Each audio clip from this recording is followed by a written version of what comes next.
चलिए प्यारे बच्चों, आज की जो क्लास रहने वाली है हमारी वो BNSS की रहेगी। कहने का मतलब है मैंने आपको BSA और जो है BNS कंप्लीट कर दिया है। ठीक है, BNS कंप्लीट कर, अगर आपको ये वाली क्लास देखनी है तो आप हमारे डिस्क्रिप्शन में जाएं, वहाँ पर मैंने लिंक जो है पेंच कर दिया है। कहने का मतलब है ये दोनों क्लासें भी आपको देखनी है।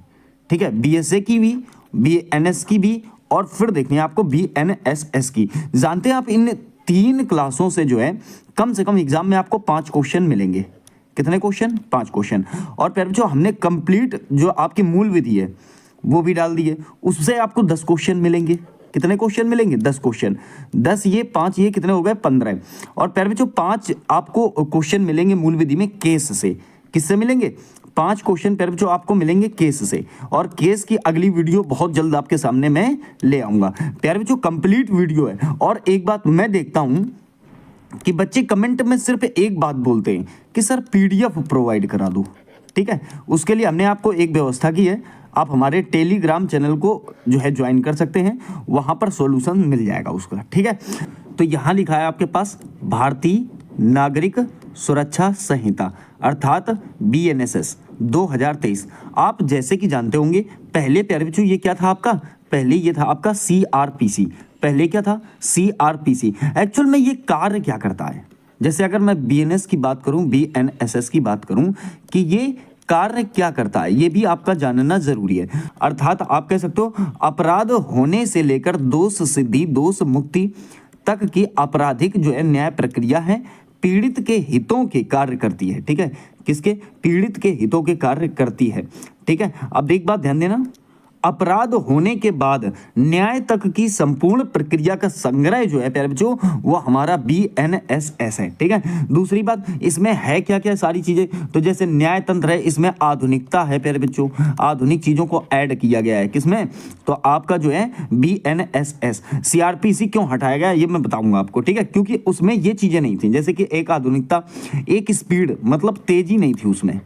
ठीक है, दूसरा इसमें तकनीकी आधारित नहीं था, तकनीकी आधारित नहीं था।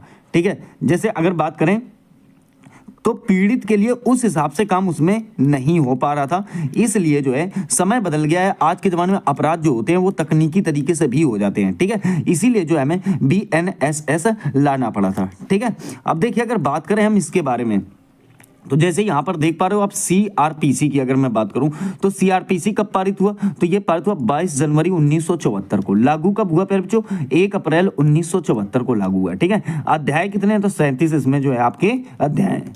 ठीक है, धाराएं की बात करें सेक्शंस की, तो इसमें प्यारे बच्चों आपके जो है 484 धाराएं, अनुसूची प्यारे बच्चों आपकी 2 हैं। देखिए आगे बात अगर करें BNSS की, जो आपका 1974 वाला जो कन्वर्ट कर दिया गया किसमें आपका? तो 2023 वाले में। तो पारित कब हुआ? तो 25 दिसंबर 2023 को प्यारे बच्चों ये पारित हुआ। लागू कब हुआ? तो 1 जुलाई 2024 को ये लागू हुआ। अध्याय कितने? इसमें 39 अध्याय हैं। धाराएं कितनी? तो 531 प्यारे बच्चों आपकी धाराएं हैं। ठीक है, अनुसूचियों की बात करें तो केवल इसमें 2 अनुसूचियां हैं। देखिए धाराएं बढ़ाई गई, पहले 484 थी, अब जो है प्यारे बच्चों 531 धाराएं हैं। ठीक है, तो ये भी आपको ध्यान देना है। अब देखिए यहाँ पर लिखा हुआ है आपके पास अनुसूची 1। देखिए अनुसूची 1 जो है यह अपराधों का वर्गीकरण करती है। किसका वर्गीकरण करती है प्यारे बच्चों? आप कहेंगे सर अपराधों का वर्गीकरण करती है। ठीक है, अपराधों का वर्गीकरण।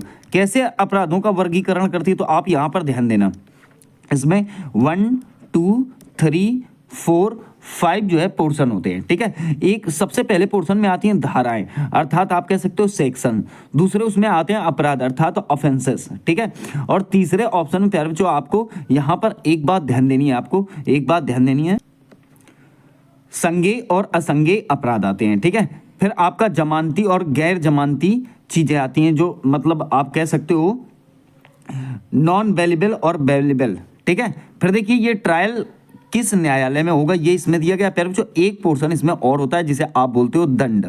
क्या बोलते हो? दंड बोलते हो। ठीक है, क्या बोलते हो? दंड अर्थात पनिशमेंट, वो भी इसी में प्यारे बच्चों आपका जुड़ा हुआ रहता है। तो कुल मिला के कितने हो जाते हैं? ये जो है आपके 6 पार्ट्स इसमें हो जाते हैं। सही है ना, ध्यान देना इस चीज को, बहुत इंपॉर्टेंट है। ठीक है, अनुसूची 1 में क्या आता है? तो अपराधों का वर्गीकरण आता है। क्वेश्चन यहीं से बनना शुरू हो जाता है आपका। अब देखिए बात करेंगे हम BNSS की विशेषताएं। ठीक है, किसकी विशेषताएं? तो बीएनएसएस की विशेषताएं। देखिए, जीरो एफआईआर एक्ट कॉन्सेप्ट लाया गया, ठीक है। कोई भी किसी भी अपराध की रिपोर्ट किसी भी थाने में दर्ज करा सकता है, ठीक है।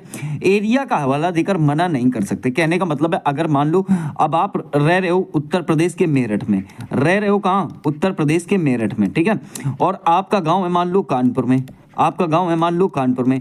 अब आपके साथ अपराध कहाँ हुआ है? मेरठ में। तो कानपुर आप एफआईआर लिखवाने जाओगे? नहीं, आपकी सुनवाई मेरठ में ही हो जाएगी, आपकी एफआईआर जो है फिर जो मेरठ में ही लिख जाएगी। बात क्लियर हुई कि नहीं हुई? तो ये बात आपको यहाँ पर ध्यान रखनी है। दूसरा पॉइंट आप यहाँ समझिएगा क्या कह रहा है। एफआईआर, चार्जशीट, गवाहों के बयान और सबूत जो है एविडेंस होंगे, ठीक है। अब होंगे तो कैसे होंगे? कैसे होंगे प्यारे बच्चों? अब इलेक्ट्रॉनिक और डिजिटल फॉर्म रूप में भी स्वीकार किए जाएंगे सबूत। कहने का मतलब है, अगर आपने देखा कि आपने देखा कि एक वीडियो वायरल है और वीडियो वायरल होने पर उसमें कुछ अपराध किया गया है, तो समझ लो कि उस आदमी की उस वीडियो के द्वारा जो है गिरफ्तारी हो जाएगी, क्योंकि वो डिजिटल है, ठीक है। आगे देखिए, थर्ड नंबर पे बात करें, जांच, इंक्वायरी, आरोप, चार्जेस तय करना और फैसले के लिए जो है एक फिक्स निश्चित समय सीमा का जो है प्रावधान करती है। कौन? हमारी बीएनएसएस, ठीक है, भारतीय नागरिक सुरक्षा संहिता। चौथे नंबर पर प्यारे बच्चों पीड़ित आता है, विक्टिम आता है। कौन आता है? विक्टिम। देखिए, विक्टिम को अधिक अधिकार और सुरक्षा दी गई है, ठीक है, पीड़ित आदमी को, और साथ में उसकी गरिमा का भी जो है विशेष ध्यान रखा गया है। जैसे आप देखते हो प्यारे बच्चों कि क्या होता है कि जो विक्टिम होता है, मान लो कोई एक आदमी जो प्रताड़ित है, ठीक है, जो पीड़ित है, उसको क्या होता है कि सरकार सिक्योरिटी भी देती है, सुरक्षा भी मुहैया कराती है, ठीक है। देखिए, पांचवा, फास्ट ट्रैक कोर्ट की सुविधा। केस को शीघ्र निपटाने के लिए जो है फास्ट ट्रैक कोर्ट जो है आपके पास है कि अगर कोई बहुत बड़ा अपराध है तो वो केस जो है नॉर्मल कोर्ट में नहीं चलता, वो फास्ट ट्रैक कोर्ट में चलता है अगर बड़ा अपराध है, ठीक है। फिर देखिए छठवां, गंभीर अपराधों के फॉरेंसिक वैज्ञानिक जांच को जरूरी और कंपलसरी जो है बताया गया है बीएनएसएस में। अगर जो है गंभीर अपराध है तो फॉरेंसिक जांच बहुत जरूरी है, ठीक है। तो यहाँ पर ये वाला पॉइंट आपकी समझ में आ गया होगा कि बीएनएसएस में विशेषताएं क्या क्या हैं, ठीक है। प्यारे बच्चों देखिए, बात करेंगे धारा 1 की। अब हम सेक्शंस की बात करेंगे।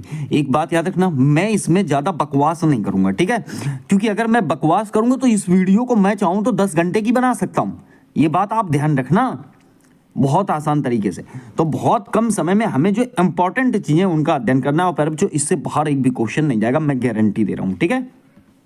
धारा 1 अर्थात सेक्शन 1। अब देखिए, यहां अगर बात करें तो संक्षिप्त नाम विस्तार संपूर्ण भारत पर, ठीक है। देखिए, अगर मैं कहूं तो संक्षिप्त नाम और विस्तार आता है और इसे एक्टिवेट किया जाता है प्यारे बच्चों संपूर्ण Bharat, short, title, extent and commencement. एक बात ध्यान रखना प्यारे बच्चों, अध्याय 9, 11, 12 को छोड़कर बीएनएसएस का कोई भी अध्याय जो है निम्नलिखित स्थानों पर लागू नहीं होंगे। ये बहुत इंपॉर्टेंट है। कौन कौन सा? जैसे नागालैंड पर और जो है अनुसूचित जनजाति क्षेत्रों पर प्यारे बच्चों ये लागू नहीं होंगे, ठीक है। ये बहुत इंपॉर्टेंट पॉइंट है कि नागालैंड में जो है कौन कौन से जो है अध्याय एक्टिवेट हैं, ठीक है। पर एक बात याद रखनी है आपको, मैंने आपको यहां बताया, दोबारा रिपीट कर रहा हूं कि अध्याय 9, 11, 12 को छोड़कर जो है बीएनएस का कोई भी अध्याय कहां लागू नहीं होता? नागालैंड में लागू नहीं होता और अनुसूचित जनजाति क्षेत्रों पर लागू नहीं होता। ध्यान क्या रखना है फिर बच्चों, यदि सरकार चाहे तो नोटिफिकेशन द्वारा, ठीक है, कोई कानून लागू कर सकती है। एक पत्र नोटिस जारी करेगी, एक पत्र जारी करेगी और उससे कहेगी कि भाई ये वाला कानून जो है नागालैंड में लागू किया जाता है, तो उसे एक्टिवेट किया जा सकता है, ठीक है। फिर बात करेंगे धारा 2, इसमें फिर जो डेफिनेशंस अर्थात परिभाषाएं। धारा 2 का बी, देखिए इसमें बेल है, जमानत की परिभाषा है, मतलब शर्तों पर, कुछ शर्तों पर जो है संदिग्ध को छोड़ना है, ठीक है। कुछ शर्तों पर जो है फिर जो आपको बेल मिलती है, ठीक है, कि आप देश छोड़कर नहीं भागोगे और यहाँ आपको नहीं जाना है, तो ऐसे कुछ शर्तें दी जाती हैं और आपको जमानत दे दी जाती है, ठीक है। आगे देखिए, धारा 2(1) का सी, धारा 2(1) का सी प्यारे बच्चों, जमानती अपराध अर्थात बेलेबल ऑफेंस की परिभाषा है, जिन्हें अनुसूची प्यारे बच्चों कौन से में रखा गया है? अनुसूची 1 में रखा गया है। ये बात आप यहाँ पर याद रखेंगे। देखिए, धारा 2(1) का डी, जमानत पत्र अर्थात बेल बॉन्ड की परिभाषा है प्यारे बच्चों। किसकी परिभाषा? बेल बॉन्ड की परिभाषा है। इसमें कुछ शर्तें दी गई हैं प्यारे बच्चों बेल बॉन्ड में। भाई कोई कागज पत्र तो होना चाहिए जिस आधार पर हम आपको जमानत दें, ठीक है, ये ध्यान देना। धारा 2(1) का F है, इसमें पहले जो आरोप आता है अर्थात चार्ज की डेफिनेशन है, परिभाषाएं हैं। देखिए धारा 2(1)(g), ठीक है, संज्ञेय अपराध, कॉग्निजेबल ऑफेंस अर्थात पुलिस बिना वारंट के गिरफ्तार कर सकती है। ध्यान रखना, अगर कोई ऐसा अपराध है जो संज्ञेय है तो इसमें पुलिस जो है बिना वारंट के गिरफ्तार का, अभी पुलिस आपके घर पर घुस जाती है और आपको कहती है कि भाई आपने ये अपराध किया है और चलो, तो आप कहोगे कि नहीं ऐसे कैसे चले, हमें आप दो क्या वारंट दो, क्या दो वारंट। याद रहे कोई गंभीर अपराध नहीं होना चाहिए, फिर तो वारंट की जरूरत ही नहीं है। अब टीवी न्यूज में आपकी खबर चल रही है, मोहल्ले पड़ोस वाले आपके गुणगान गा रहे हैं, अब आपको पुलिस गिरफ्तार करने पहुंची, आप कह रहे हो कि भाई वारंट दो, तो वारंट नहीं देगा, फिर तो गिरफ्तारी तय है। अगर छोटे मोटे केस में पुलिस आपको गिरफ्तार कर रही है तो आप ये समझ लो उनसे ये कह सकते हो पुलिस से कि हमें पहले वारंट दिखाओ, ठीक है। देखिए धारा 2(1) का J, हाई कोर्ट, उच्च न्यायालय की परिभाषा, किसी भी राज्य का उच्च न्यायालय है तो वो धारा 2(1) का J में आता है। प्यारे बच्चों मैंने आपको क्या बताया, J, धारा 2(1) का J। एक बात याद रखना, एक धारा और आप याद रखना प्यारे बच्चों, धारा 2(1) और आप H, ठीक है, धारा 2(1)(H), धारा 2(1)(H ये भी बहुत इंपॉर्टेंट है। इसमें आता है प्यारे बच्चों परिवाद की डिफिनेशन। किसकी डिफिनेशन, तो आप कहेंगे परिवाद, परिवाद की परिभाषा। परिवाद की परिभाषा, परिवाद का मतलब क्या होता है ये थोड़ा सा आप समझिएगा।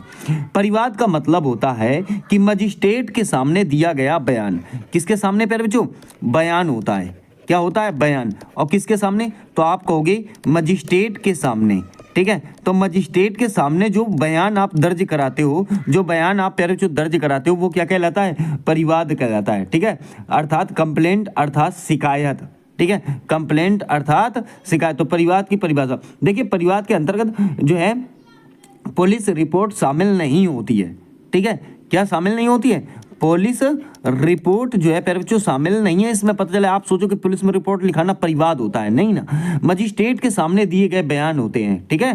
तो ये बात आपको ध्यान रखनी है, कौन सा, धारा 2(1) का H में। चलिए देखिए धारा 2(1) का K प्यारे बच्चों, इसमें जांच और इंक्वायरी की परिभाषा है। हमेशा मजिस्ट्रेट जो है, मजिस्ट्रेट या कोर्ट करेगा, जांच कौन करेगा प्यारे बच्चों, मजिस्ट्रेट या कोर्ट करेगा। अब देखिए यहाँ पर दो धाराएं हैं प्यारे बच्चों, धारा 2(1) का L और एक के और L मोस्ट इंपॉर्टेंट पॉइंट है समझना। यहां जांच और इंक्वायरी की परिभाषा दी गई है, हमेशा कौन करेगा, तो मजिस्ट्रेट और कोर्ट करेगा, क्या, जांच या इंक्वायरी, ठीक है। अब यहां देखिए अन्वेषण, इन्वेस्टिगेशन, ठीक है, जांच कौन करेगा, वो तो मजिस्ट्रेट या कोर्ट करेगी, लेकिन इन्वेस्टिगेशन कौन करेगा, तो प्यारे बच्चों पुलिस करेगी।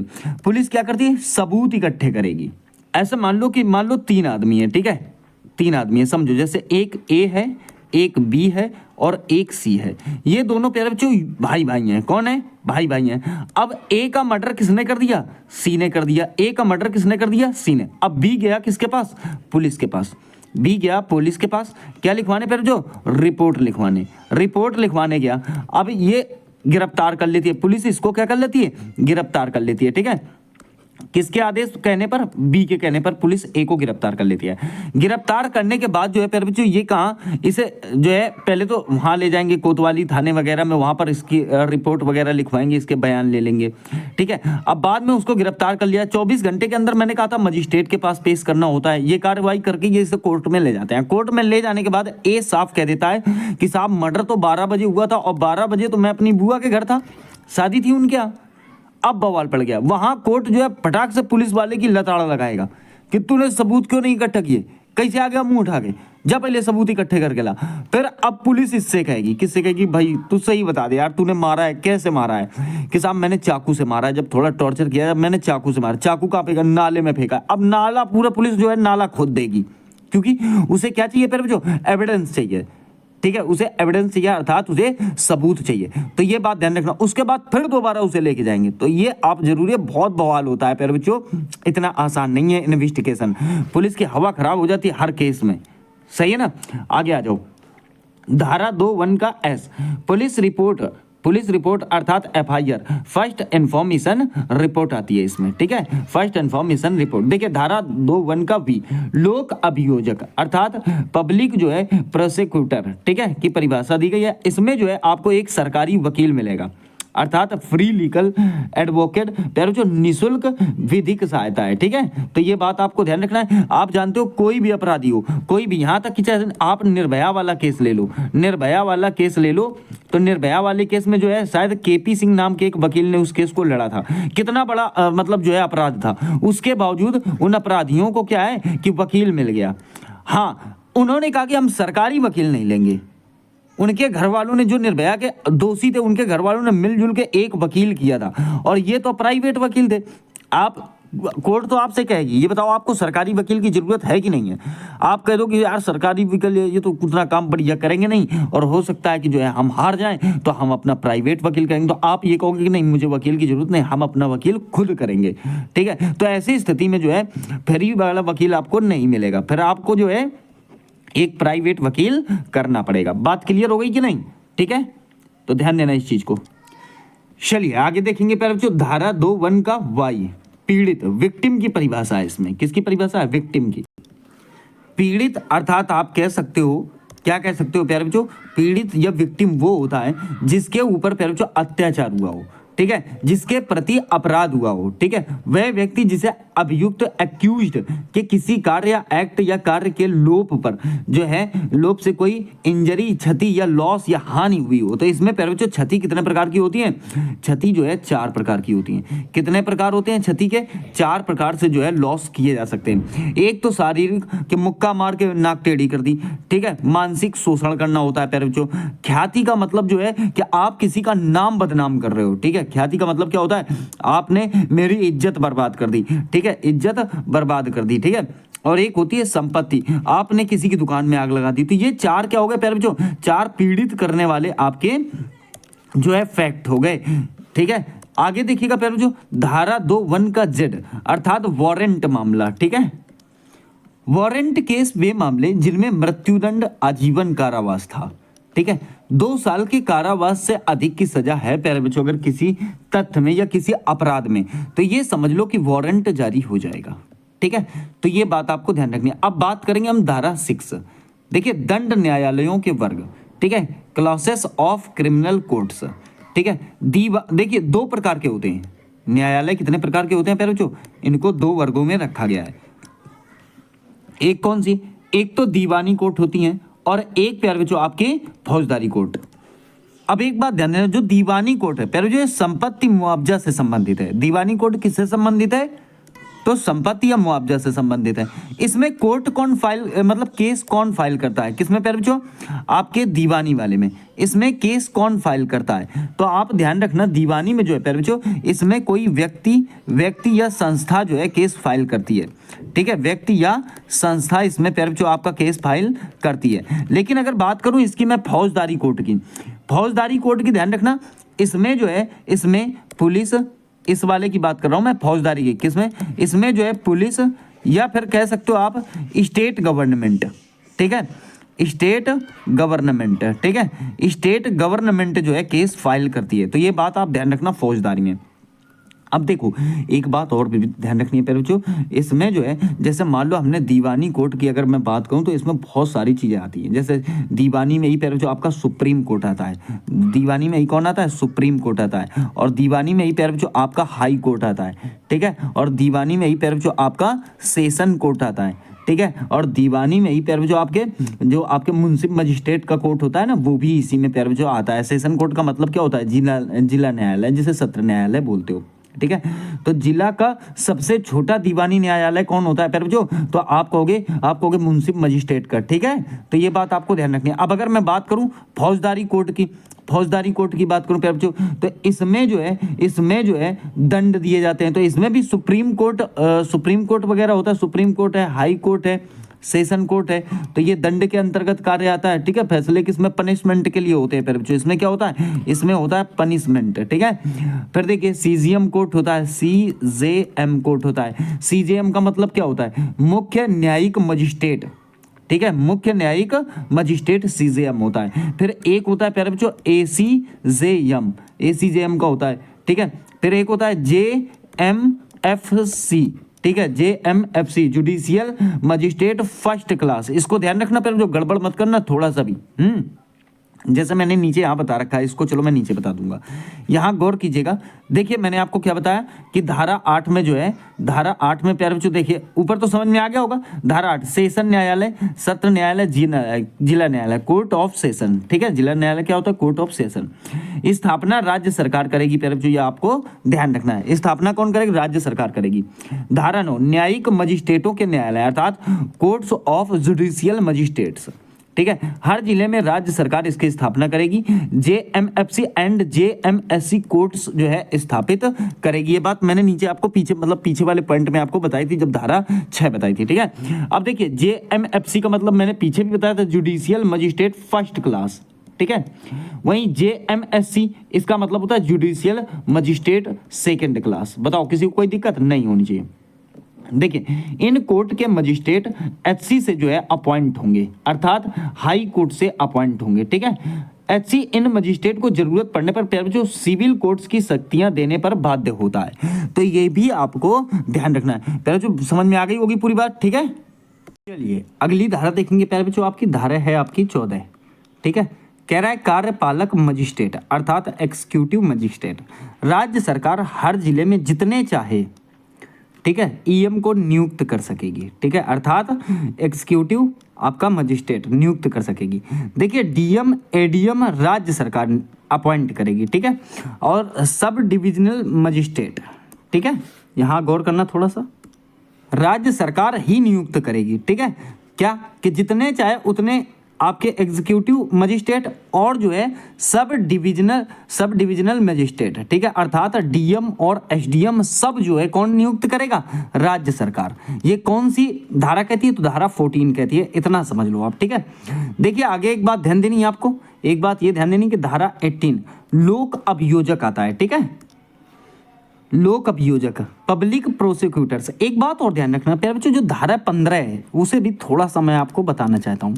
धारा 15 में कुछ विशेष मामलों में जो है सेंट्रल गवर्नमेंट भी जो है आपके कार्यपालक लोग जो है मुहैया करा सकती है, ठीक है। स्पेशल एग्जीक्यूटिव मजिस्ट्रेट जो है विशेष कार्यपालक मजिस्ट्रेट जो है विशेष कार्यों के लिए स्टेट गवर्नमेंट अपॉइंट करेगी। ये धारा 15 कहती है आपकी। कौन सी? तो धारा 15। कोई दिक्कत किसी को नहीं होनी चाहिए, कोई दिक्कत किसी को नहीं होनी चाहिए। तो धारा 18 में बात कर रहे थे लोक अभियोजक की। किसकी बात कर रहे हैं प्यारे बच्चों? लोक अभियोजक पब्लिक प्रोसिक्यूटर्स का अपॉइंटमेंट जो है प्यारे बच्चों, अपॉइंटमेंट सेंट्रल या स्टेट गवर्नमेंट करेगी, ठीक है। एक बात और आपको ध्यान रखनी है प्यारे बच्चों, क्या ध्यान रखनी है कि जब एनसीआर का मामला होगा, कहाँ का मामला? एनसीआर का जो मामला होगा उसमें केवल सेंट्रल गवर्नमेंट काम करेगी। कौन गवर्नमेंट काम करेगी? सेंट्रल गवर्नमेंट काम करेगी, दिल्ली एचसी में परामर्श के बाद, ठीक है। तो ये भी आपको ध्यान रखना है। देखिए धारा 23 में क्या है? मजिस्ट्रेट जो दंडादेश को हटाओ को नहीं पे जो दंडादेश दे सकेंगे, सीजीएम चीफ जुडिशियल मजिस्ट्रेट 7 साल तक की जेल दे सकते हैं, इससे अधिक की जेल नहीं दे सकते, ठीक है। ये बात आपको ध्यान रखना है, सही है ना। क्या क्या छोड़कर? देखो मृत्युदंड नहीं दे सकते, आजीवन कारावास नहीं दे सकते। कौन? सीजेएम, ठीक है। ये जुडिशियल वाले हैं, ठीक है। कौन? जुडिशियल वाले। तो मृत्युदंड नहीं दे सकते, आजीवन कारावास की सजा नहीं दे सकते, 7 साल से अधिक की सजा नहीं दे सकते, ठीक है। 7 साल का दंड दे सकते हैं, कोई भी फाइन का आदेश दे सकते हैं। ये बात आपको ध्यान रखना है। धारा 23 में। धारा 30 की बात करें, वरिष्ठ पुलिस अधिकारियों की शक्तियां, इसमें कौन कौन आते हैं? एसएचओ, सीओ और आपका प्यारे बच्चों एसपी, ठीक है। एसएचओ की बात अगर मैं करूं, किसकी? एसएचओ की अगर मैं बात करूं तो जो आपका स्टेशन हाउस ऑफिसर होता है, ठीक है। कौन होता है? इसे क्या बोलते हैं? एसएचओ को station house officer. Full form भी ध्यान रखनी है आपको, ठीक है। और ये क्या होता है? ये प्यारे बच्चों 3 स्टार होगा। ये कौन होगा? तो ये प्यारे बच्चों आपका 3 स्टार होगा। कौन? एसएचओ, ठीक है। उधर सीओ का मतलब सर्कल ऑफिसर होता है। सीओ कौन होता है प्यारे बच्चों? सर्कल ऑफिसर होता है, 10 थाने का इंचार्ज होता है इसके पास, ठीक है। एक सीओ तो लोकल भी होता है लेकिन उससे नहीं, ये बड़ा वाला होता है, ठीक है। अब देखिए इसी के अंतर्गत डीएसपी भी आता है। फिर देखिए बात करेंगे एसपी। एसपी की बात करेंगे तो पूरे जिले का पुलिस का मुखिया होगा वो आएगा, ठीक है। चलिए देखिए धारा 31, जनता कब पुलिस और मजिस्ट्रेट की सहायता करेगी। समझ रहे हैं, जनता जो है प्यारे बच्चों कब पुलिस और मजिस्ट्रेट की सहायता करेगी, ये बात किस में वर्णित है, तो आप कहेंगे जो है धारा 31 में वर्णित है, ठीक है। मान लो ऐसे मान लो यदि मजिस्ट्रेट किसी व्यक्ति से, यदि मजिस्ट्रेट जो है किसी व्यक्ति से निम्नलिखित मामलों में हेल्प चाहती है। उदाहरण के तौर पर जैसे मैं आपको बताना चाहता हूं, एक आदमी जो है फरार है, ठीक है, एक आदमी जो है प्यारे बच्चों आपका क्या है, फरार है मान लो। अब फरार आदमी के लिए जो है जनता की मदद ली जाती है, कहते हैं कि भाई ये बहुत बड़ा अपराधी है और इसके ऊपर जो है 50,000 का इनाम है। अब इनामी आदमी को कौन ढूंढेगा, व्यक्ति तो ढूंढेंगे, कोई भी ढूंढ सकता है, तो उसमें जो है आप पुलिस की मदद कर सकते हो, ठीक है, पुलिस की मदद कर सकते हो। तो धारा 31 कहती है कि जनता जो है किस स्थिति में पुलिस या मजिस्ट्रेट की सहायता करेगी, ठीक है। धारा 35, देखिए ये मोस्ट इंपॉर्टेंट है धारा 31 वाला, ये तो हर नागरिक को पता होना चाहिए, ठीक है। धारा 35, पुलिस बिना मजिस्ट्रेट के आदेश या बिना वारंट के गिरफ्तार कर सकती है, ठीक है। ऐसे कुछ केस हैं जो आपके संज्ञेय अपराध होंगे, अर्थात कॉग्निजेबल ऑफेंसेस होंगे, ठीक है। तो आप ये समझ लो कि बिना वारंट के गिरफ्तारी की जाएगी। अब मान लो बहुत बड़ा आपने मर्डर कर दिया, अब मर्डर करने का केस लगा हुआ है आपके ऊपर और लोगों को पता भी है कि आपने मर्डर किया है, अब पुलिस आपको गिरफ्तार करने पहुंचे, आप उससे कहते हो भाई पहले वारंट दिखाओ तब चलेंगे, अरे नहीं, ऐसे ही उठा लाएगी, ठीक है। धारा 38, गिरफ्तार किए गए व्यक्ति की पूछताछ के दौरान अपनी पसंद के वकील से मिलने का जो है अधिकार है। देखो अगर कोई अपराधी है और उसको गिरफ्तार कर लिया गया है, पूछताछ होती है और हर प्रकार से वो जो है अपने लिए एक वकील के लिए जो है उसे प्राप्त करने का अधिकार है। कानून खुद कहता है कि आप अपने लिए एक वकील रख लो और जो है अपनी बात को सिद्ध करो। मान लो वो कह रहा है कि मैं अपराधी नहीं हूं, पुलिस कह रही तुम अपराधी हो, तो याद रखना तुम्हें ही सिद्ध करना पड़ेगा। भारत के कानून में एक ये बहुत बड़ा बवाल है क्या, कि अगर तुम अपराधी हो और जेल में भी बैठे हो तो तुम्हें ही सिद्ध करना पड़ेगा कि मैं अपराधी नहीं हूं। अब यार वो जेल में बैठे बैठे कैसे सिद्ध कर लेगा कि वो अपराधी है कि नहीं है, वो तो जेल में बैठा है। तो उसके लिए ये लॉयर काम करता है, अर्थात वकील काम करता है, वो आपके कांटेक्ट में रहेगा और आप जैसा जैसा करोगे वो वैसा वैसा करता रहेगा, ठीक है। धारा 40, ठीक है, सेक्शन 40, देखिए प्राइवेट व्यक्ति द्वारा किसी को अरेस्ट या गिरफ्तार करना, ठीक है। अगर कोई आदमी प्राइवेट है, मान लो सरकारी नहीं है, लोक सेवक नहीं है, और वो किसी आदमी को अरेस्ट कर सकता है किन परिस्थितियों में, मैंने आपको बताया था कि जैसे फरार आदमी है, ठीक है, तो उसको वो पकड़ सकता है, इनामी अपराधी है तो उसको वो जो है पकड़ सकता है। तो यहाँ पर प्राइवेट, वहां पर मदद करनी थी, यहाँ पर गिरफ्तारी की मतलब उसे आप पकड़ ही लो कतई। जैसे उदाहरण के तौर पर कानपुर के विकास दुबे कहाँ, महाकालेश्वर मंदिर में पकड़े गए थे भाई साहब, मध्य प्रदेश में, वहां के जो पंडित थे उन्होंने उसकी गिरफ्तारी करवा दी थी। तो ये क्या है, प्राइवेट ही तो थे वो, फिर भी उन्होंने पकड़वा दिया, तो यहाँ आप मदद कर सकते हो। ये बात आपसे धारा 40 कहती है। धारा 42, सशस्त्र बलों के सदस्यों का गिरफ्तारी से संरक्षण, ठीक है। अब जो सशस्त्र बलों के सदस्य हैं उनकी गिरफ्तारी का संरक्षण जो है पहले जो वो आपका किसमें आता है, धारा 42 में।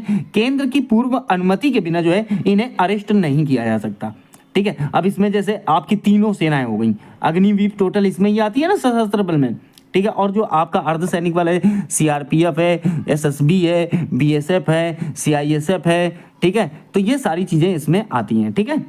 देखिए धारा 47, गिरफ्तार किए गए व्यक्ति को गिरफ्तारी का आधार जमानत के अधिकार, गिरफ्तार किए गए व्यक्ति के दोस्त या रिश्तेदार को गिरफ्तारी की जानकारी बताना पड़ेगा, ये जरूरी है। कहने का मतलब अगर पुलिस किसी आदमी को गिरफ्तार करती है, अब वो उससे पूछा जाता है भाई तुम्हारे परिवार में कौन है, कि साहब कोई नहीं, क्यों, रिश्तेदार में क्योंकि हमारी बुआ है और फूफा है, तो बोले चलो ठीक है, तो बुआ फूफा का नंबर दे दो, मैं उनको बता देता हूँ कि आपने ये अपराध किया है तो आपको गिरफ्तार कर लिया गया है। तो ये आपको बताना जरूरी है, पुलिस को बताना ही पड़ेगा, विदाउट एनी इन्फॉर्मेशन के आप किसी को अरेस्ट नहीं कर सकते। क्लियर है, चलो आज अब बात करेंगे धारा 49 49, गिरफ्तार किए गए व्यक्ति की तलाशी का अधिकार जो है धारा आपकी 49 देती है पुलिस को, कि वो आपकी तलाशी लेके एक्चुअल में आपके पास क्या क्या है, ठीक है। धारा 58, गिरफ्तार किए गए व्यक्ति को गिरफ्तारी के 24 घंटे के अंदर मजिस्ट्रेट के सामने पेश करना।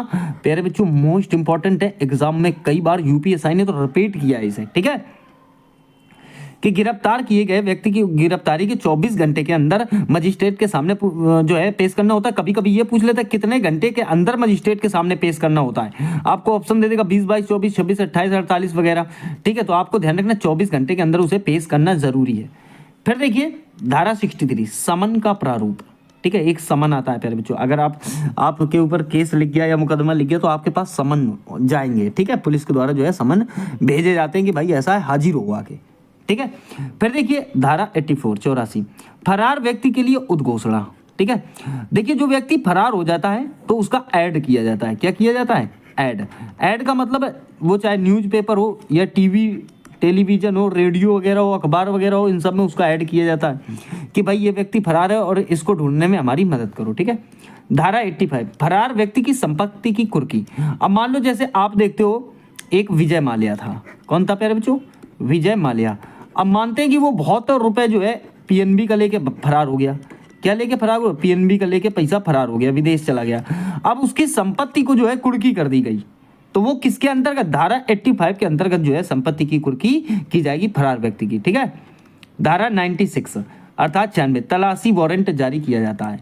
ठीक है, तलाशी का एक वारंट जारी किया जाता है कि आपने कोई अपराध कर रखा है। अब मान लो आप कोई ऐसा तस्करी वगैरह का काम कर रहे हैं तो आपके पास जो है आपके घर की तलाशी हो सकती है, उसके लिए वारंट जारी होता है। ठीक है, धारा 101 अपहरण की हुई स्त्रियों का वापस करने के लिए विवश करने की जो है इसमें पावर मिली हुई है। ठीक है, अब देखिए एक बात, देखिए अपहरित स्त्री की बात करूं तो ऐसी स्त्रियां जिनका अपहरण ठीक है किया गया है।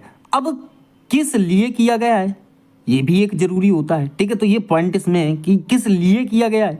यदि यह स्त्री शिकायत करे और लिख कर दे कि भाई हमें इसलिए अपहरण किया गया है, तो ऐसी ऐसी स्थितियों में भी जो है यहाँ पर कुछ स्थितियां ऐसी हैं जो, अब मान लो एक ऐसी स्थिति है कि आपने किसी स्त्री का अपहरण कर लिया और पैसों के लिए अपहरण कर लिया, तो ये गैर कानूनी है। ठीक है, तो यहाँ पर जितने भी हैं तो स्त्री के अपहरण के लिए सारी धाराएं यहाँ पर बताई गई हैं। 101 में सारे फैक्ट हैं। ठीक है, अब धारा 166 देखिए प्रथम श्रेणी मजिस्ट्रेट पत्नी, संतान और माता पिता के भरण पोषण के लिए जो है आदेश दे सकता है। ठीक है, धारा 148 सिविल बल के प्रयोग द्वारा जमाओं को तितर बितर किया जाता है। सिविल बल के प्रयोग के द्वारा किसको तितर बितर किया गया? प्यारे बच्चों आपके जमाओं को जो है तितर बितर किया जाता है। जिसे आप कहते हो कि बहुत सारी भीड़ लगी हुई है, क्या रीजन है भाई? 4 लोग आपस में खड़े बतिया रहे हैं फालतू में। ठीक है, तो ये सिविल बल के पास पावर है कि वो ज्यादा लोग अगर खड़े हैं तो उनको तितर बितर कर सकती है, इसे जमाव बोलते हैं। ठीक है,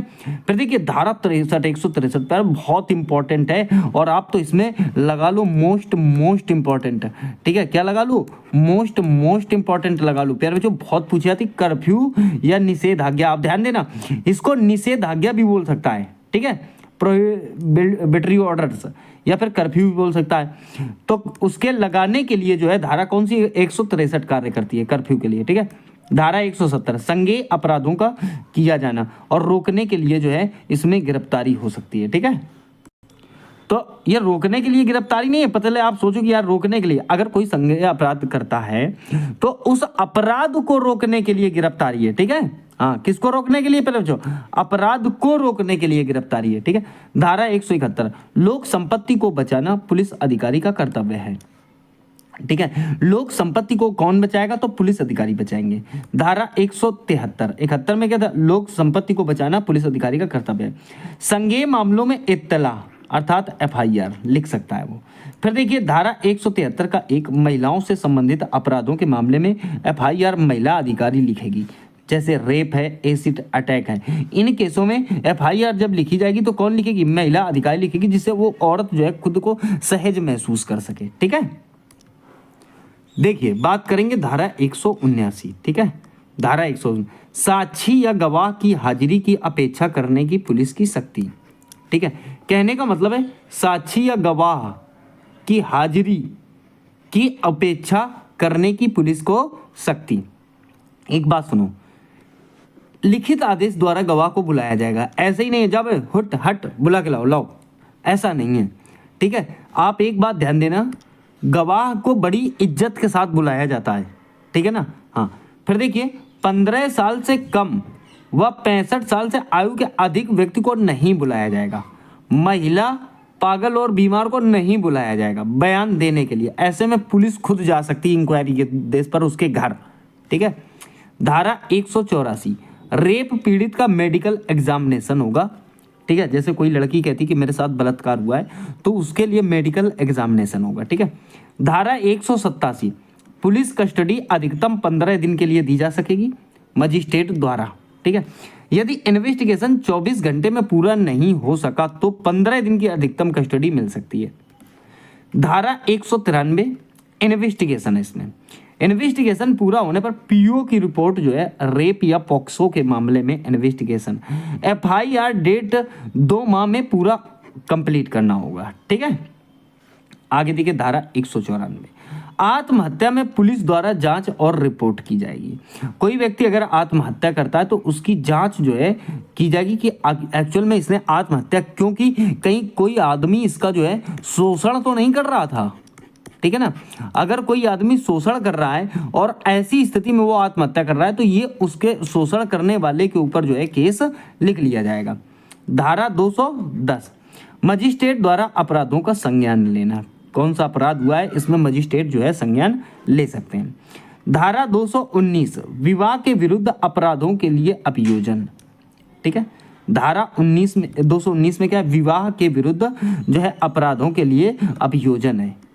अब देखिए जितने भी शादी से संबंधित मैटर हैं, किससे संबंधित, शादी से संबंधित मैटर हैं, वो बीएनएसएस की जो है आपकी धारा 219 में वर्णित है, ठीक है। फिर देखिए धारा 257, इसमें बहस है, आर्ग्यूमेंट्स हैं।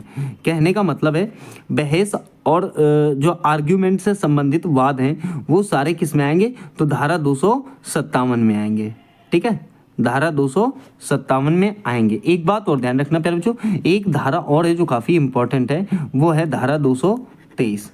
कौन सी धारा है प्यारे बच्चों, सेक्शन 223, इसमें आता है परिवादी। कौन है, परिवादी। तो परिवादी अर्थात शिकायत करने वाला कौन होता है प्यारे बच्चों, परिवादी किस में आता है, तो मैंने क्या कहा, इसको क्या कहोगे आप, शिकायत करने वाला, ठीक है।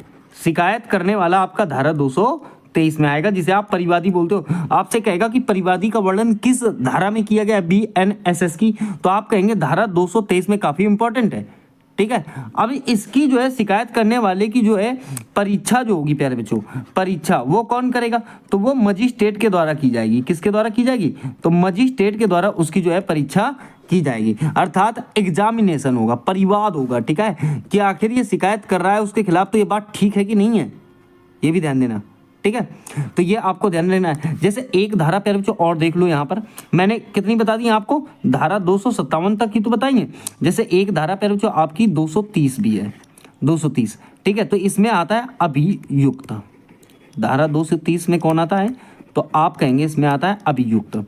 धारा 230 अभियुक्त।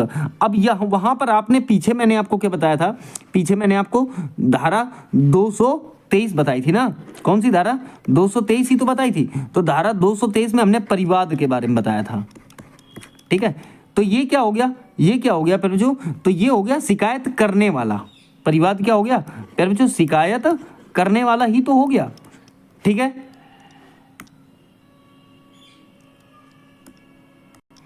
और ये हो गया प्यारे बच्चों जिस पर मामला चल रहा है। अभियुक्त क्या होगा, जिस पर जो है प्यारे बच्चों आपका मामला चल रहा है, ठीक है। जिस पर क्या चल रहा है, मामला जो है चल रहा है। तो एक तो हो गया आपका रिपोर्ट करने वाला, शिकायत करने वाला, और एक जिस पर रिपोर्ट की गई, अर्थात जिस पर मामला चल रहा है। तो 223 और 230 दोनों इंपॉर्टेंट है, ठीक है। एक परिवाद हो गया, एक अभियुक्त हो गया। अब देखो एक बात और ध्यान देना, जब पुलिस रिपोर्ट या अन्य दस्तावेजों की वो कंप्लीट कर लेगी तो 14 दिन के भीतर जो है आपको उसकी जो है रिपोर्ट मुहैया कराई जाएगी, ठीक है। तो ये भी आपको यहाँ पर ध्यान रखना है। हाँ, धारा 257 क्या बताया मैंने, बहस अर्थात आर्ग्यूमेंट। अब इसको समझो थोड़ा सा।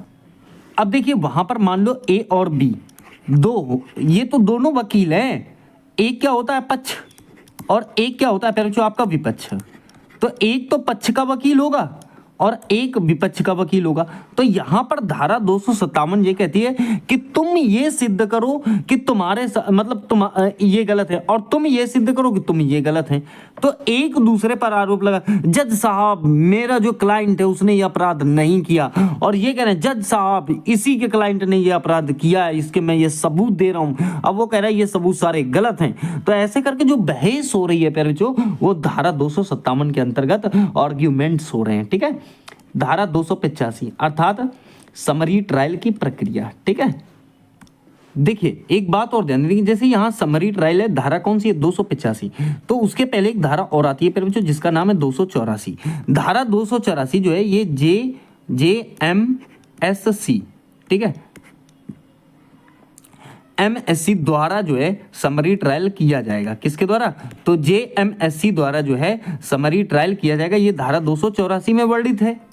ये है क्या? तो जुडिशियल मजिस्ट्रेट और आपका सेकेंड क्लास। ठीक है, क्या मैंने बताया? जुडिशियल मजिस्ट्रेट और आपका सेकेंड क्लास द्वारा जो है कराया जाएगा। तो ये बात आप ध्यान रखेंगे। और 285 में तो है ही समरी ट्रायल की प्रक्रिया। ठीक है, तो ये आपको यहाँ पर जो ध्यान रखना है बहुत अच्छी तरीके से। अब देखिए धारा 285 का कनेक्शन डायरेक्ट धारा 285 के 2 से। समरी ट्रायल में 3 माह से ज्यादा की सजा नहीं दी जाएगी, ये भी आपको ध्यान रखना है। कितनी? तो 3 माह से ज्यादा की सजा समरी ट्रायल में नहीं दी जा सकती। समझना, देखिए धारा 290 मोस्ट इंपॉर्टेंट है प्यारे बच्चों। कैसा है? तो मोस्ट इंपॉर्टेंट है। ठीक है, क्या यहां पर आता है? Plea bargain. प्ली बार्गेन अर्थात सौदा अभिवाक, अभिभावक नहीं है, अभिवाक। प्ली बार्गेन लिख के आता है। ठीक है, अब देखिए दोष स्वीकार समझौता, यहां समझौता कर लेना, दोष स्वीकार समझौता। ठीक है, अर्थात सौदा अभिभावक के लिए आवेदन होगा। ठीक है, अब देखिए एक्यूज्ड मामलों को लंबा खींचने के बजाय अपना दोष मान लेता है और हल्की सजा या फाइन में छूट और अन्य रियायत प्राप्त कर लेता है। मान लो एक आदमी है ए और इसने क्या किया? बी का मर्डर कर दिया। क्या कर दिया प्यारे बच्चों? मर्डर कर दिया। अब एक बात बताओ, ए ने बी का मर्डर कर दिया और ये बी के रिश्तेदार वगैरह जो लोग हैं वो गए पुलिस के पास, उन्होंने FIR लिखवा दी। अब FIR लिख गई, पुलिस इनको गिरफ्तार करने ले गई। पुलिस कह रही भाई तुमने मर्डर किया, तो एक तो ये हो गया मैंने किया ही नहीं है। पुलिस का दिमाग खराब, घुमाया पड़ा है, कोर्ट को घुमाया पड़ा है। और जैसे ही इसने ये गया और जाके अपना आरोप कबूल किया, हाँ मैंने ही मर्डर किया है, इसने मुझे परेशान कर रखा था, मेरा शोषण कर रहा था, ये है वो है, ऐसी सारी चीजें जो है अपना स्वीकार कर लेता है। ठीक है, तो याद रहे ऐसी स्थिति जो है 7 साल से कम सजा वाले मामलों में ही लागू होगी। ठीक है, इसका उद्देश्य अदालतों का बोझ जो है कम करना है कि इसके पास एक ठोस वजह थी कि इसलिए इसने मर्डर कर दिया उसका, और उसने इसकी जिंदगी बेहाल कर रखी थी, कतई शोषण करे दे रहा था, इसके सबूत भी वो दे रहा है कि हमारे साथ जो हुआ वो हुआ। तो 7 साल से कम सजा पाके ये जो है रिहा हो जाएगा। ठीक है, फिर देखिए, अब देखिए ये पढ़ के कोई ऐसा करेगा नहीं भाई। ठीक है, पता चले आप लोग भिड़ जाओ। हाँ, धारा 301 का ए निरुद्ध है प्यारे बच्चों, अर्थात डिटेन्ड की परिभाषा, जिसको नजरबंद किया गया हो। ठीक है, जिसको नजरबंद किया गया हो। ठीक है, आगे देखिए धारा 301 का बी कारागार, अर्थात प्रिजनर की परिभाषा, प्रिजन की परिभाषा। ठीक है, कारागार जो जेल होती है उसकी परिभाषा का वर्णन किया गया है। देखिए धारा 337, धारा 337 एक बात और समझ लेना, यहां पर एक धारा और देख लेना, धारा 317 काफी इंपॉर्टेंट है। धारा जो है 317, देखिए 317 में दुभाषिया का वर्णन किया गया है। किसका वर्णन किया गया है प्यारे बच्चों? तो 317 में जो है आपका दुभाषिया का वर्णन किया गया है। दुभाषिया का मतलब क्या होता है? इंटरप्रेटर। ठीक है, क्या? इंटरप्रीटर, ठीक ठाक भाषांतर करने के लिए बाध्य है, बॉन्ड है। ठीक है ना, ट्रांसलेटर जो होता है उसका वर्णन किसमें है? तो धारा 317 में है। फिर देखिए धारा 337, एक बार दोष तो नहीं है प्यारे बच्चों, दोष सिद्ध। ठीक है, एक बार दोष सिद्ध या दोष मुक्त व्यक्ति के लिए इस अपराध को दोबारा ट्रायल नहीं होगा। अगर एक आदमी दोष सिद्ध हो चुका है तो ये समझ लो उसका ट्रायल दोबारा किसी भी कीमत पे नहीं करा सकते। धारा 334, क्षमादान का निर्देश देने की शक्ति इसके अंतर्गत कोर्ट शर्त के साथ फैसला से पहले क्षमादान दे सकता है। ठीक है, कि अगर किसी का अपराध इतना बड़ा नहीं है या कुछ सजा वो काट चुका, तो इसमें क्षमादान का जो पावर है वो कोर्ट के पास मतलब होता है, उसको दिया गया है। धारा 359 अपराधों का समन, समझौता, कंपाउंडिंग, इसमें टेबल में समनीय अपराधों की लिस्ट होती है। ठीक है, बहुत सारे अपराध होते हैं जिसमें केवल क्या हो जाता है, मान लो ए और बी आपस में लड़ गए, इनने इसका सर फोड़ दिया, इनने इसका सर फोड़ दिया।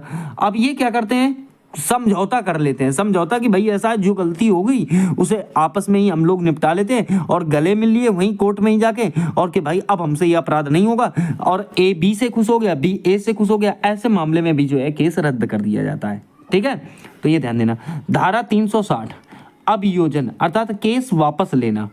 ठीक है, केस वापस लेना आईपीपी या एपीपी फैसले से पहले। ठीक है, केस वापस ले सकते हो अगर मान लो आपका फैसला जो है मतलब कोर्ट पे अगर मैटर नहीं पहुंचा तो आप केस वापस ले सकते हो। अब न्यायालय की सहमति से केस वापस ले सकेगा तो ये भी पॉसिबल है, न्यायालय की सहमति से भी आप केस वापस ले सकते हो।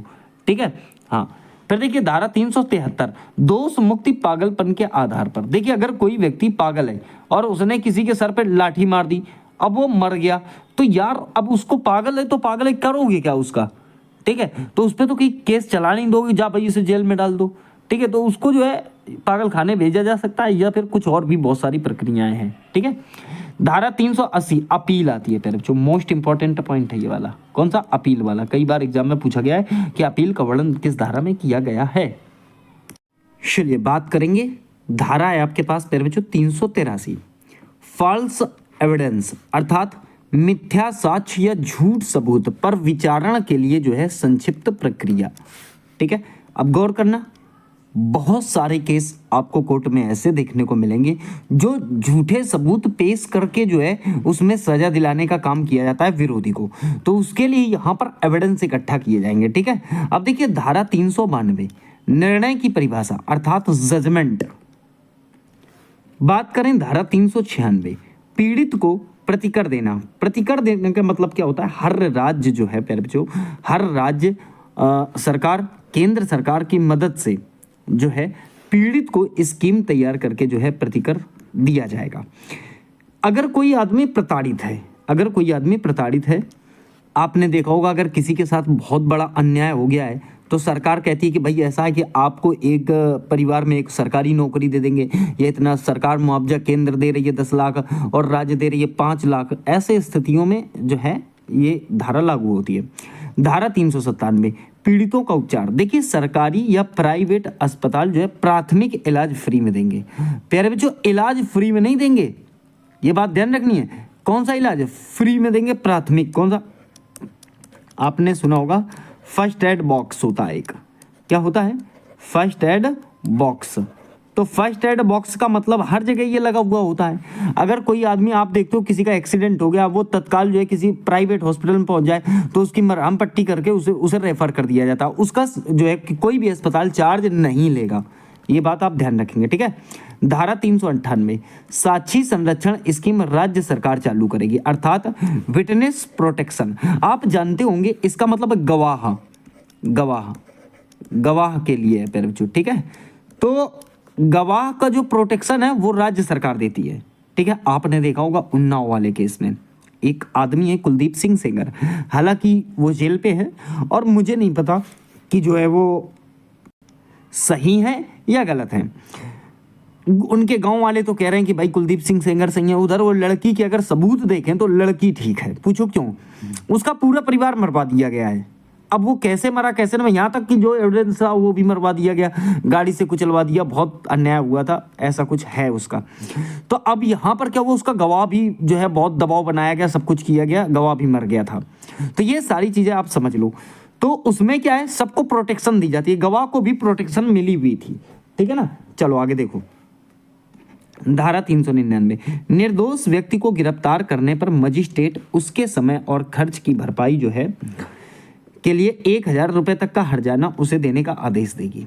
मान लो एक आदमी आपने गिरफ्तार कर लिया, निर्दोष है वो, कोई दोष है ही नहीं उसके, फिर भी आपने उस पर आरोप लगा दिया। आरोप लगाने के बाद अगर आप उसे गिरफ्तार कर लेते हैं तो ये समझ लो कि उसे 1000 रुपये तक का जुर्माना देने का आदेश कौन दे देगा? मजिस्ट्रेट दे सकता है। ठीक है, धारा 407, सेशन न्यायालय मृत्युदंड का आदेश हाई कोर्ट की पुष्टि के बाद ही देगा। अगर हाई कोर्ट ने पुष्टि की है तो ही जो है सेशन न्यायालय मृत्युदंड का आदेश दे सकता है, अन्यथा नहीं देगा। ठीक है, बात करें 427, अपील न्यायालय की शक्तियां। ठीक है, तो अपील न्यायालय की शक्तियां याद रखना है 427 427। देखिए आगे बात करते हैं 474, दंडादेश लघुकरण की शक्ति समुचित सरकार के पास है। ठीक है, देखिए अगर मैं बात करूं तो जो है कि जैसे आप जानते हो राष्ट्रपति, वो तो जानते हो क्षमादान से संबंधित है, और राज्यपाल जो है राज्य की क्षमादान से संबंधित है। ठीक है, कोर्ट वगैरह भी बहुत मतलब है ऐसा कि डेथ को जो है एलआई में अर्थात आजीवन कारावास में बदल दिया जाए। ठीक है, एलआई को आजीवन कारावास को कम से कम 7 साल जेल में जो है रहना पड़ेगा उसे। ठीक है, 7 साल से ज्यादा जेल को कम से कम 3 साल जो है दी जा सकती है। 7 साल या 7 साल से कम जेल को फाइन में निपटाया जा सकता है। ठीक है, कठोर कारावास को सादा कारावास में जो है बदला जाए, ये रियायत है, सजाओं में रियायत है। ठीक है, चलिए देखिए बात करेंगे धारा 456, कहने का मतलब है 456। 456 धारा क्या कहते हैं, गर्भवती महिला को मृत्युदंड का लघुकरण किया जाएगा। देखिए गर्भवती महिला का जो मृत्युदंड, जैसे अभी तक भारत में जो है मृत्युदंड किसी महिला को नहीं दिया गया कि चलो भाई फांसी दे दिया है। इसका हालांकि डेट आई थी प्यारे बच्चों, एक केस है शबनम का, एक केस है शबनम का, आप उसे पढ़ सकते हो, यूट्यूब वगैरह गूगल वगैरह में सर्च कर सकते हो। ये अमरोहा की थी। ठीक है, ये कहाँ की थी, अमरोहा की। हालांकि ये पढ़ी लिखी थी, बढ़िया हिसाब किताब था इसका, शायद पता नहीं मती मारी गई थी इसकी। अमरोहा की एक लड़की थी प्यारे बच्चों शबनम। इसने जो है अपने ही परिवार के प्रेम के चक्कर में, किसके चक्कर में प्यारे बच्चों, तो लव के चक्कर में जो है, इस लव के चक्कर में प्यारे बच्चों अपने ही परिवार के लगभग 6 से 7 आदमी जो है उड़ा दिए थे।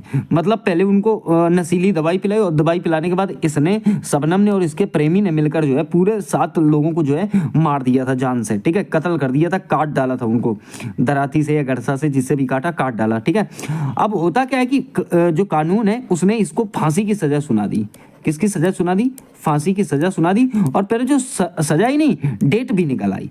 लेकिन बाद में हुआ क्या, बाद में हुआ कि ये शबनम को पाया गया कि अरे भाई ये तो प्रेग्नेंट है। क्या है ये प्रेग्नेंट है। अब ऐसी स्थिति में इसे फांसी कैसे दे सकते हो, दे ही नहीं सकते। प्रेग्नेंट लेडी को फांसी कैसे दे सकते हो, तो फिर इसकी फांसी पैर टल गई, और अब पता नहीं कब होगी या नहीं भी होगी, कुछ कहा नहीं जा सकता। ठीक है, तो ये बात आप ध्यान रखना। तो 456 क्या कहता है, गर्भवती महिला को मृत्युदंड का लघुकरण किया जाएगा। ठीक है, फिर देखिए 472, मृत्युदंड आदेश में दया याचिका मल्टीप्लिकेशन भी लगाई जा सकती है। ठीक है, हालांकि जैसे हमारे यहाँ एक राष्ट्रपति थे प्यारे बच्चों, प्रणब मुखर्जी। ठीक है, प्रणब मुखर्जी तो बहुत खतरनाक राष्ट्रपति थे, मैं आपको बताऊं। इनके पास जितनी भी मर्सी पिटीशन गई हैं, जितनी भी प्यारे जो मर्सी पिटीशन गई हैं, सब खारिज हुई हैं। किसी में भी इन्होंने जो है दया याचिका नहीं दिखाया, और होना भी नहीं चाहिए।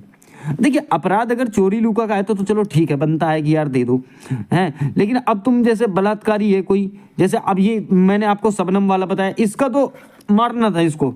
अगर अब प्रेग्नेंट है, बच्चा हो गया इसका, तो इसको फांसी पे चढ़ा दो, बढ़िया है। लेकिन छोटे छोटे केसों में बनता है। ठीक है, अनुच्छेद 72 जो है राष्ट्रपति के इसमें क्षमादान की बात की गई है। अनुच्छेद 161, राज्यपाल न्यायालय के निर्णय के 30 दिन के भीतर जो है उसमें एक्शन ले सकते हैं। फिर देखिए धारा 478, जमानत किन मामलों में ली जाएगी। ठीक है, जमानती मामलों में। ठीक है, तो ये 478 ध्यान रखना है। धारा 483, देखिएगा जमानत के बारे में एचसी या एससी की विशेष शक्तियों का वर्णन किया गया है। ठीक है, 520 धारा में जो उच्च न्यायालयों के समक्ष विचारण का वर्णन है। धारा 531 इसमें निरसन है कि सीआरपीसी को हटाया जाए और क्या लाया जाए, तो प्यारे जो बीएनएसएस लाया जाए। तो बताइए कोई दिक्कत किसी को नहीं होनी चाहिए प्यारे। ठीक है, चलिए